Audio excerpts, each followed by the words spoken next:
In this podcast episode, I want to talk about the Malaysian flight. But first, I want to talk about Crimea. So, if you didn't know, Crimea has actually been part of Russia for quite a while, up until 1954, when the Soviet Union annexed Ukraine. They put Crimea. They considered Crimea part of the Ukraine. And so when the Soviet Union fell, Crimea was officially part of Ukraine. But keep in mind that because it's only been pretty much a generation that Crimea has been part of the Ukraine, the people in Crimea are pretty well ethnically Russian. There's a major naval base, Russian naval base in Crimea. And so it's pretty well Russia's peninsula. And you might say that this still isn't a valid excuse to take another country's territory. Well, that's really hypocritical because, for instance, Hawaii, our excuse in 1898 to take Hawaii and make it a protectorate or a territory of ours was to keep European monarchs from annexing it. Pretty much Spain. And I mean, it was obvious that we just wanted the sugar plantations on Hawaii, and we took it. And in 1956, we made it a state along with Alaska. And I'm not going to say that I disagree with this. I really couldn't care less about, the native people of Hawaii. I know that sounds evil, but I mean, the people in Crimea want to be part of Russia. I'm not saying all of them do, but the majority of the people that live in Crimea want to be part of Russia. So, not only that, the Ukraine is not part of NATO. They're not part of the European Union. So, there's no logical reason for us to even threaten or sanction Russia for its actions, because we do it all the time. Okay?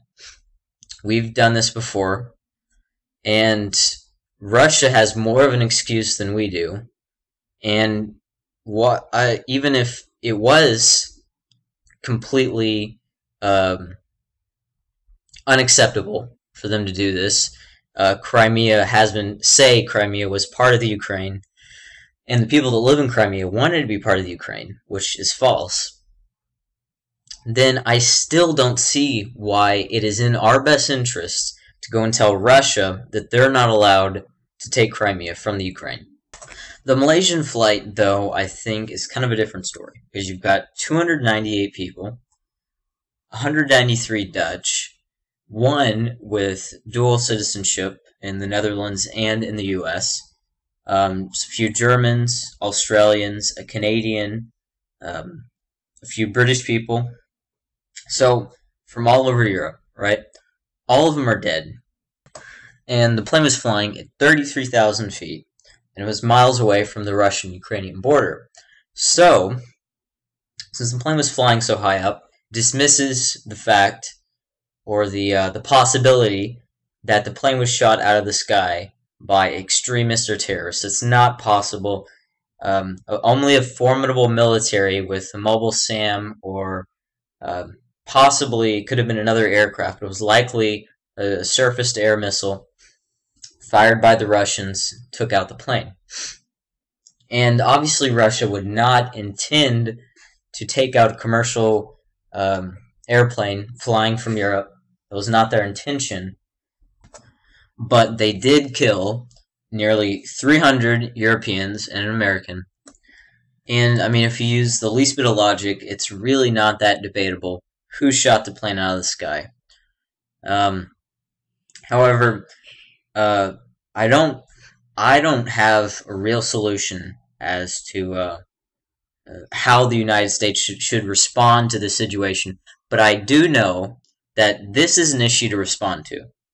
I don't think that I'm more of an isolationist, but when an American dies and 300 Europeans die, I really think that we need to respond to that, because that's ridiculous. It's unacceptable. And as Europe, to be honest, I still wouldn't respond to it because if you don't know, Europe is very dependent on Russia for oil and natural gas.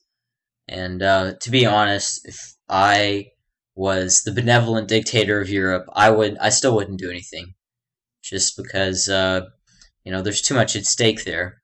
But with the United States, we don't have much to lose with Russia, and I don't know. This would be, I think, the situation to respond to for sure.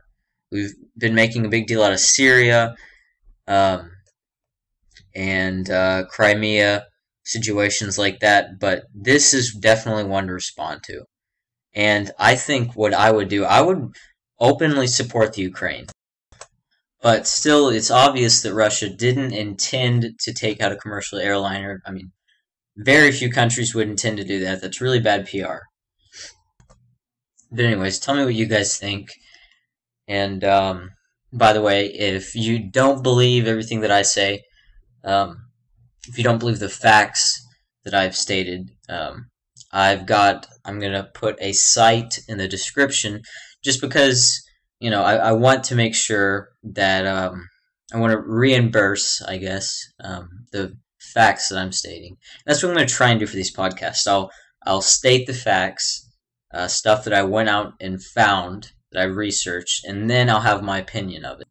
And you guys can decide whether my opinion is nonsense, and if you disagree, or if you think that, if you agree with my stance on the topic.